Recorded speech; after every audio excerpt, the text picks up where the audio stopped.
Buenas tardes y bienvenidos a la entrevista del día aquí en Lancelot Televisión. Hoy nos vamos al municipio de Tías y vamos a hablar con su concejal de Bienestar Social, con Nicolás Saavedra, que bueno, como todos, antes uno pensaba que los problemas estaban principalmente en Arrecife, ¿no? Toda la carga social, indigencia, drogadicción y demás, pero luego estos problemas, también este año especialmente malo, está bueno, haciendo que todas, ¿no? las sensaciones de necesidad, de bienestar social, se pasen a todos los municipios, y Tías es uno de ellos. Vamos a hablar con Nicolás de esto y de muchas otras cosas. Nicolás Saavedra, ¿cómo está, Nicolás? Hola, muy bien, buenas tardes. Bien, gracias, ¿todo bien gracias. todo bien por Tías? ¿Se puede decir que todo bien o bueno? Todo bien, dadas las circunstancias, todo bien, porque bueno, estamos dándole respuesta a las necesidades más acuciantes de las vecinas y los vecinos, que fundamentalmente pues es alojamiento, es agua, es comida, es medicina, pero bueno, sí es verdad que con cierta cautela a la hora de bueno, ver qué nos depara por lo menos el primer trimestre del 21. Venga, vamos a ver si somos optimistas. Bueno, vamos a empezar a hablar. Lo decía un poco en la introducción. Siempre se conocía Arrecife con más problemática social. En los restos de municipios, sobre todo en Tías, que es de lo que tú sabes, ¿se puede decir que hay problemas sociales? ¿Qué tipo de problemas sociales se encuentra el ayuntamiento? Bueno, nos encontramos, es decir, por empezar situándonos, de 80 familias habitualmente era la que se atendía al año en bienestar social y familia. Hemos pasado de 80 familias, digo, la que se ayudaba en alimentos, en medicinas, en agua, incluso en algunos de los casos, digo en agua, llevarle agua a su casa porque no tienen para pagar una cuba o lo que fuera de agua. Hemos pasado de 80 a 570 familias, eso multiplicado por 4 pues es una carga importante de familias y de personas a las que tenemos que ayudar, y eso nos da una idea general pues de la situación. Ya el gobierno de Canarias decía unos meses atrás que Puerto del Carmen es una de las zonas vulnerables, no tanto el municipio en general, sino Puerto del Carmen. Esa realidad no es la misma desde luego ni en Tía, Conil, Macha, La Asomada, donde son familias asentadas y de mucho tiempo, ¿no? Y sus recursos pues están, digamos, solidificados. Solidificados, ¿no? exactamente. Sí, sí. Pero en el caso de Puerto del Carmen se dan varias circunstancias. Una, que es una población relativamente joven en cuanto a la llegada a la isla, me refiero, ¿eh? Y bueno, no tienen redes familiares que sustenten a esas familias en momentos de penuria como está haciendo ahora, y eso supone pues eso, dedicarle, digo que el 70% de los casos, quizás un poco más, son casos concretamente de Puerto del Carmen, ¿no? Vale, luego vamos a hablar de Puerto del Carmen en sí, porque la pregunta ya me la has respondido en parte, el perfil. El perfil, que es tipo de esa gente con problemas, que eran gente, trabajadores de la hostelería, que se ven cortados ahora y ya no tienen, como dices tú, ese respaldo familiar, es principalmente ese.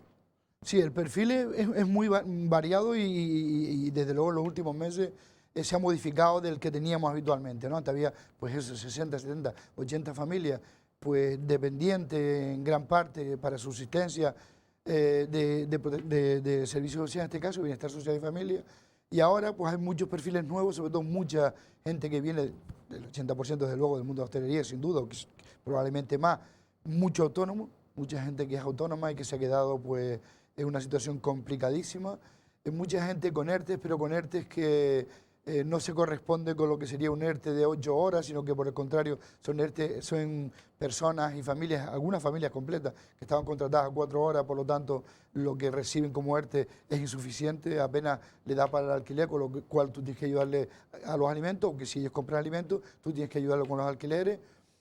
Y mucho del mundo de la hostelería, pues sobre todo del ámbito de la animación hotelera y demás, que digo eran autónomos y se han visto pues de la noche a la mañana sin ese ingreso, y son pequeñas empresas, ¿no? Pequeños empresarios más que pequeñas empresas que han tenido que cerrar sus puertas por la situación de la pandemia, y que bueno, incluso algunos tienen a sus empleados en ERTE, pero ellos están en una situación precaria como autónomos, y a las que estamos de hecho ayudando incluso con la ayuda alimentaria. Claro. En este caso, la ayuda alimentaria, ¿cómo se traduce? ¿Es dinero para que compren o ya se les dan unas cantidades de supermercado? ¿Cómo? Hay varias formas, ¿no? Porque digo hay varias formas porque, por ejemplo, existe la realidad de algunas familias con, no sé, enfermos oncológicos o enfermos diabéticos o enfermos con otras patologías que tenemos que dar una alimentación un poco especial. Para eso generalmente lo que solemos hacer es una tarjeta que ellos puedan comprar los alimentos como complemento a los que ya damos nosotros. Y la gran mayoría pues son lotes de alimentos que los preparamos en la calle Bocaina, que es donde tenemos nuestra OR, ¿no? porque no son bancos de alimentos, nosotros repartimos con autorización de los bancos de alimentos, ¿no? Somos organización autorizada de reparto, que es el nombre real que tenemos que utilizar. Entonces, repito, nos concentramos en la calle Bocaina, en Puerto del Carmen, y desde ahí hacemos distribución. En algunos casos, las vecinas y vecinos que necesitan vienen a recogerlo, y en el caso de los que tienen pues limitación incluso de transporte, pues lo hacemos por medio de los vehículos de protección civil. Vale. Vamos a meternos un poco en lo que ya lo estabas diciendo tú, pero quería mantener un poco el orden ese. Puerto del Carmen, lo que estabas diciendo, y antes me comentabas que quizás es uno de los puntos donde más desahucios hay y donde también problemas de eso, desahucio, de ocupación, de gente que pagaba un alquiler y que se ha quedado y que no paga. El otro día creo que en la calle Chalana, pues una mujer hablaba de sus padres, gente mayor, que invirtió en esa casa, se le metió gente. Se lo metió, no, se la alquiló, pero dejó de pagar y tal. Entonces es un problema. Yo no sé si ahí era a donde tú querías ir a parar. Ahí hay un problema en... Sí, hay un problema de verdad. Es decir, de hecho, en meses pasados, los desahucios que nos llegaban, las notificaciones de desahucio que nos llegaban, ¿por qué nos llegan a Servicio Social? Nos llegan con la intención de que nosotros hagamos un informe de vulnerabilidad. Un informe de vulnerabilidad, lo que ayudamos al vecino, si el que alquila es un propietario que tiene solo esa casita, la alquila, pues en algunos de los casos el juzgado entiende que se le puede dar un mes más hasta que se busque una alternativa habitacional, que siendo realista ahora mismo no tenemos, no creo que en Tíes, sino incluso en la isla, ¿no? Y en el caso de ser una entidad bancaria o un fondo de inversión, se le dan 3 meses en las que la persona todavía, sobre todo después del informe asociado, donde decimos pues que son un matrimonio con niños menores y demás, se le da, digamos, un poco más de plazo hasta que encuentre un alojamiento, una alternativa alojativa. En estos últimos meses no, o sea, los desahucios que tenemos ya previstos que tiene previsto el juzgado, que nosotros tenemos que elaborar informe social, enero, febrero, marzo, son todos de alquiler, de impagos de alquiler. La gran mayoría, estamos hablando de 60 y tantos, 70 de alquiler. Y ciertamente es así, es la realidad, una realidad compleja en cuanto a que algunos de los casos son personas que ese apartamentito, esa casita, era también prácticamente su sueldo, su salario, en el caso de personas mayores. Exactamente, ¿no? Esta es una situación complicada porque digo que yo repito continuamente en los medios cuando me llaman que el gobierno de Canarias tiene que implicarse con nosotros, con los ayuntamientos, y eso significa dinero para que podamos elaborar un programa de alquileres sociales o lo que fuera, pero que sin la ayuda del gobierno de Canarias o del gobierno del Estado, de la Nación, va a ser complicadísimo. Es imposible. Luego, a veces parece como una zona tranquila, pero otras veces no. Los Lirios en Tías parece también que era una urbanización, me acuerdo cuando se hizo, ¿no? Allá a los 80 y tal, era como media moderna, y después quedó como un desuso, como residual. No sé si plantea problemas también Los Lirios o no. No, bueno, problemas de carácter social no hay. Bien es verdad en el que en Los Lirios, al final, pues... No creo que sea culpa de uno o de otros gobiernos que han pasado por el municipio, pero sí es verdad que a nivel, digamos, de invertir adecuadamente para que Los Lirios sea un espacio abierto, yo creo que lo hemos lo hemos ido un poco cerrando, ¿no? Se ha ido, incluso me refiero urbanísticamente me refiero. Sí.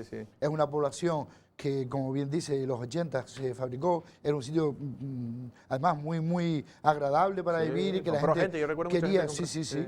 Y ahora pues es verdad que digo que urbanísticamente cómo llegar, se ha quedado como un poco aislado, y eso, pues hombre, cierta incomodidad sí que crea en las vecinas y los vecinos de la zona.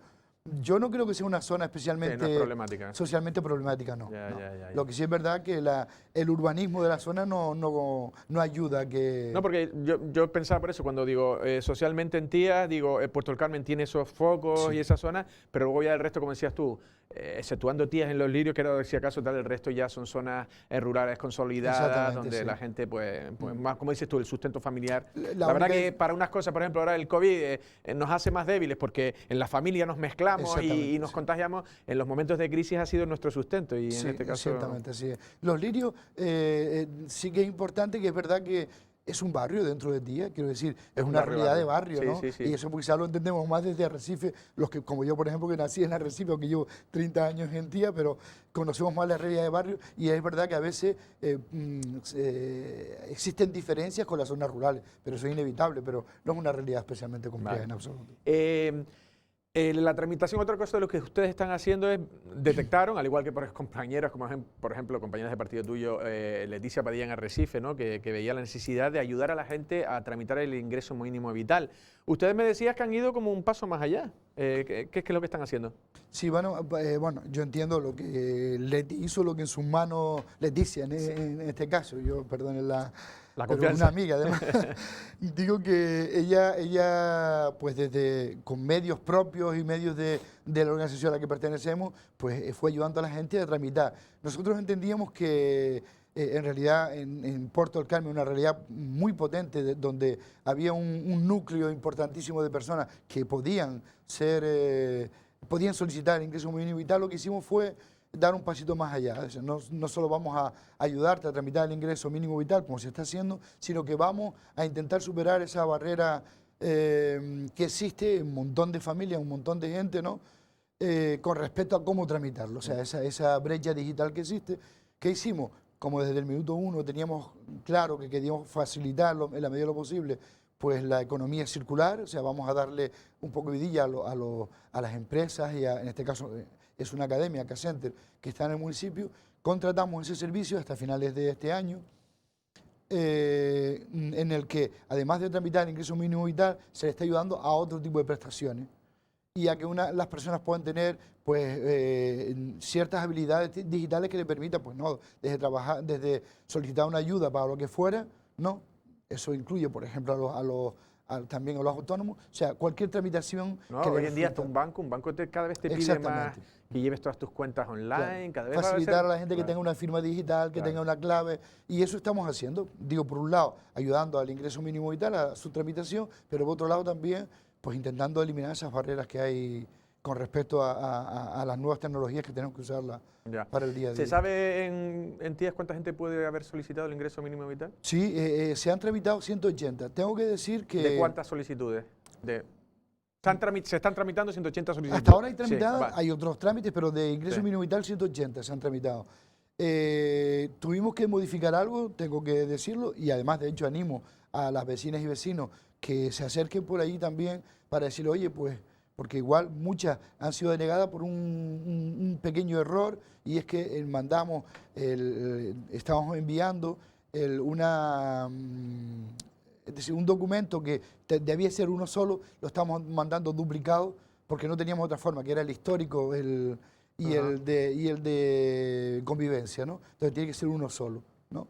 Y entonces pues muchas nos han requerido que le mandemos ese único documento, y en esas estamos. Quiero decir que no perdamos la fe, que todavía hay posibilidades de que algunas que han sido rechazadas, la razón ha sido esa. Eso es porque al principio la noticia fue que el gobierno lo activaba, el gobierno de la nación, y después salió la noticia de que se estaban ejecutando, ¿no? Y cobrando muy pocos. ¿Ya se puede decir que hay un porcentaje más alto de...? Sí, de cobro. Bueno, nosotros cobro. hasta hace poquito no sabíamos, y ya nos han llamado algunas personas, mira, lo hemos recibido, ya hemos cobrado.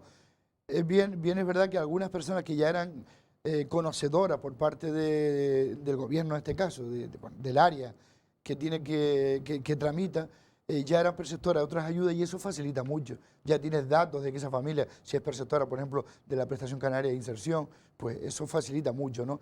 Las nuevas, como antes hablábamos, esos nuevos perfiles, pues hay que recabar más información, porque hasta el día de hoy nunca habían sido perceptores de ningún tipo de ayuda, no existían de cara a ese tipo de ayudas, ¿no? Claro que sí. Vale, pues vamos a dar un pequeño salto, porque otra de las áreas que tienes tú es, no sé si se llama bienestar animal o... Sí, bienestar animal. Bienestar animal, ¿no? No sé si pretenden o están elaborando o ya han elaborado lo que es una ordenanza, no sé si quieren dejar como las bases, ¿se está trabajando en ello? Exactamente, estamos trabajando, el equipo que tenemos, que además del área específica de bienestar animal, trabaja también para participación ciudadana, está elaborando, bueno, ya está terminada, de hecho, se le está reenviando a las asociaciones animalistas que colaboran en el municipio, que están implantadas en el municipio. También se le está reenviando a toda la corporación, no solo al grupo de gobierno, obviamente, sino a todos los concejales y las concejalas de la corporación municipal. Y el siguiente paso que vamos a dar, que posiblemente nosotros queríamos llevarlo en este pleno próximo de diciembre, va a ser imposible por los tiempos. El siguiente paso va a ser unas jornadas abiertas, ¿no? Nos ha limitado mucho el que no podemos estar más de 10 personas en una asamblea. los medios tecnológicos que tenemos no son muy buenos, hay que decirlo en realidad, para que poder mantener otro tipo de asambleas que sean más virtuales y demás. Entonces en diciembre queremos hacer estas asambleas, aunque tengamos que repetir muchas por el número de personas, donde vamos a debatir un poco todo, aunque ya hemos tenido opiniones y valoraciones de los diferentes grupos y se han ido aplicando ya directamente la ordenanza, pero sí nos gustaría que hubiera un cara a cara en el que digamos en qué es mejorable la ordenanza que se está tramitando. Vale. Nicolás, lo que han dicho que, entre otras cuestiones, ha habido problemas con los gatos en Puerto del Carmen. Y encima luego me dices que también que la gente que está a favor de los animales luego son difíciles de tratar, por decirlo de una manera. Sí, vamos a ver, es verdad que hay muchas colonias ferales en Puerto del Carmen, muchísimas. Creo que en algún lado leí que a nivel de la isla se calculaba entre 8 y 9 mil gatos, y alguien me dijo, creo que esta persona con conocimiento, que no andaba muy lejos los 2.000 en Tía, con lo cual tenemos un porcentaje importante. Pues las personas que protegen, cuidan, alimentan, que no solo alimentan, yo siempre digo, yo las veo, yo salgo a las 5:30 de la mañana a pasear a mi perro porque a las 7:30 tengo que estar en el ayuntamiento, entonces salgo muy temprano todavía con una lamparita en la cabeza y ya las veo por ahí alimentando algunas de las colonias, ¿no? Y hace un esfuerzo increíble. Incluso esterilizan, aparte de una subvención que teníamos con ellas, con una asociación con concreto, se llama 7 días por 7 vidas. Además de eso, ellas sacan dinero de su bolsillo para alimentos, quiero decir que es un esfuerzo importante. Pero todo es corazón, es mucho corazón. Y claro, cuando tú le dices, bueno, pero tenemos que hacer un trabajo de investigación de algunas colonias que igual haya que desplazar por razones de proteger a otras especies. Estamos hablando sobre todo de especies avícolas, ¿no? Entonces, bueno, pues ahí en ese momento en el que nos encontramos, que tenemos que entender que también tenemos que hacer partícipe de este proyecto de proteger. Yo me he comprometido, y lo sigo haciendo hoy aquí desde las cámaras de Lancelot Televisión, a sacrificio cero, pero sí es verdad que habrá que buscar medidas a las que podamos, digo, algunas colonias desplazarlas, ¿no? ¿Por qué? Pues porque los técnicos, los expertos en la materia, los científicos, digamos, nos dicen hay zonas que hay que desplazar las colonias porque tenemos que proteger especies como puede ser la pardela, paíño común y de otras, ¿no? En el caso del municipio. Sí. El otro día vi yo un gato con un... Sí. Un pájaro de pardela. Sí, sí, sí. O, si no era de pardela, pero era aquí en Arrecife, y digo, madre mía. Vale, no, yo digo algo que se ha ido, he visto por ahí por las redes y tal, era con un pollo de pardela. Yo lo vi aquí por Arrecife y era como un depredador, en el final es lo que es, o sea, y la tenía cogida y se la llevaba. Los perros, no sé si con perros hay problemas o no hay problemas en el municipio. Los perros afortunadamente menos, ¿no? Es verdad que las zonas, digamos, los perros, es decir, el tema de perros en la vía pública no hay un problema grave, es verdad que alguna vez aparece alguno, pero son minoritarios. Tenemos un contrato con Decanes en este caso y es un asunto más o menos resuelto. Bien es verdad que el trabajo con los perros está siendo más de sensibilización en la zona, digamos, rural, en cuanto a, bueno, es verdad que un perro muchos años atrás, sobre todo un podenco, o un pointer, un perro de casa, se veía un poco como una herramienta, ¿no? Claro, las nuevas sensibilidades animalistas dicen, oye, no es una herramienta, es un ser vivo al que hay que proteger y que esté en condiciones adecuadas de vida. Entonces, ahí estamos trabajando porque además nos lo exige el Gobierno de Canarias en su Dirección General de Bienestar Animal, bueno, que el perro esté en condiciones adecuadas, de habitabilidad, que tenga su vacuna correspondiente. En el caso de otros animales, pues sabemos, por ejemplo, que todos los herbívoros tienen que estar con microchip, sea un caballo, sea una cabra, sea una oveja, eso lo dice ya la ley, que tiene que estar con microchip. Y en esa tarea es la que estamos ahora, convenciendo a la gente de que es la mejor forma de tener a un animal legal, que tenga sus revisiones veterinarias como... Y en esa parte es donde, digamos, más trabajo tenemos ahora porque, repito, en las zonas rurales pues cuesta más un animalito que teníamos hace muchos años atrás en otras condiciones a las que hoy demanda la sociedad, ¿no? No, la verdad que sí. Por otro lado, también el sentido casi de ustedes de la responsabilidad. Lo digo por lo de externalizar un servicio a quien realmente tiene, ¿no?, el conocimiento, porque me decías antes que ni tenían perrera siquiera en eso, y ustedes, por ejemplo, del PSOE y de Podemos, que también está una cosa que está funcionando. Ya para terminar, precisamente, y para cambiar un poco, ¿qué tal el grupo de gobierno? ¿Qué tal se gobierna con José Juan Cruz? Yo la verdad que no nos quejamos. Yo creo que ha quedado bien claro que tenemos áreas definidas cada uno. Por supuesto, nosotros lo que propusimos desde el principio, desde el minuto uno en que firmamos ese documento de gobierno o de gobernanza, fue transversalidad. Es decir, necesito saber lo que tú haces en tu área porque lo que yo hago en la mía tiene que ver. Es decir, no podemos seguir manteniendo un ayuntamiento que sea reinos de taifa, en el que cada uno se gestiona como puede. Sobre todo porque yo creo que hay hasta primero creo que una falta de ser útiles a la comunidad para la que estás gobernando, ¿no? Pero por otro lado, yo diría, bueno, que incluso se malusan los recursos cuando cada uno gestiona por su lado. Yo creo que lo normal, o sea, si queremos hacer bueno la idea de que hay un proyecto común, tenemos que empezar porque las concejalías sepamos qué hace una y qué hace la otra y sobre todo qué podemos hacer en común. Yo creo que es lo más importante. Hasta ahora eso ha estado funcionando.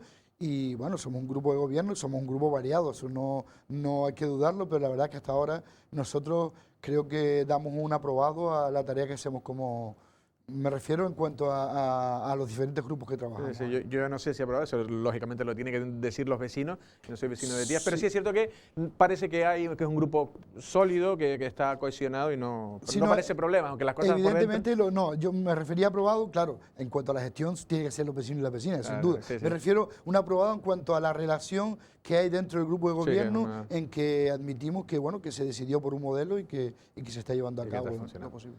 Pues Nicolás, ha sido un placer. Muchísimas gracias. Muchísimas gracias a ustedes. Gracias. Las palabras de Nicolás Saavedra, en este caso concejal de Bienestar Social del Ayuntamiento de Tías y otras áreas también, la de animales, por ejemplo, ¿no? Que acabamos hablando de ello, pero sobre todo eso, ¿no? Cómo ha pasado, lo ha dicho él, de 60, 70 familias que pedían esa ayuda alimentaria a 570, multiplicado por 4, pues casi son unas 2.000 personas que en el Ayuntamiento de Tías, que en el municipio de Tías, un municipio que antes, bueno, pues se decía que era, bueno, también próspero, lógicamente, un pulmón económico, sobre todo con la zona de Puerto del Carmen. Sin embargo, esta crisis, sobre todo sanitaria y ahora económica, pues ha derivado que precisamente Puerto del Carmen ofrezca puntos complicados y ahí es donde entra ¿no? el trabajo de Nicolás y también de todo su equipo y también del ayuntamiento y del grupo de gobierno. Nosotros sin más nos despedimos, pasen una feliz tarde.